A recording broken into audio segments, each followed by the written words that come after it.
मुझे बताएं कि पीटीआई के आइन में फाउंडिंग चेयरमैन का कहाँ जिक्र है? उनकी कोई कानूनी हैसियत नहीं है, उनके कोई फैसला करने का इख्तियार नहीं है।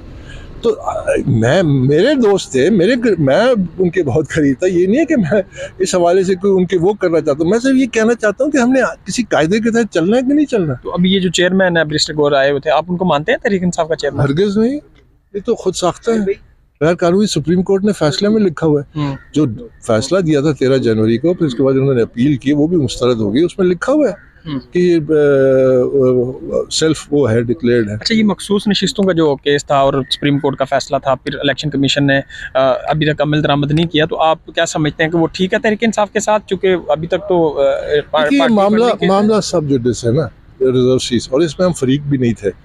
हमारी तो यही सिर्फ बात हो सकती है कि जी इस पर जल्द अज जल्द हेयरिंग हो और हतमी फैसला आ जाए, ताकि ये कानूनी हैसियत जो है इसकी, जो रिजर्व सीट्स का मामला है। तो पार्टी फंडिंग का भी आपने काफ़ी सारे सवाल तो तहरीक इंसाफ की, अभी आप क्या समझते हैं, अभी भी कोई खुर्द-बुर्द हो रही है तहरीक इंसाफ की? एक जमात 5 साल हमने साबित किया कि गैर कानूनी फंडिंग हो रही है।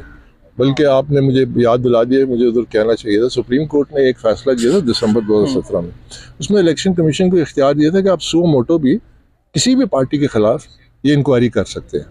तो अब तो हमने एक तरीक़ेकार भी वज़ा कर दिया। आप एक ख़त लिखें स्टेट बैंक को कि जी ये 5 साल का हो गया, इसमें ये चीज़ें आई है, अब अगले 5 साल के अब तमाम बैंक स्टेटमेंट्स हमें दें। 2 हफ्ते के अंदर इनके ऑडिटर्स बैठेंगे उस जमात को, चाहे पीटीआई चाहे कोई और जमात है, सबके साथ करें। देखिए ना, आपने कानून लागू करना है पार्टियों पे, जमातों को सिर्फ ये नारे और ये लोगों को वरगलाना और तोड़ फोड़, ये सियासत नहीं है।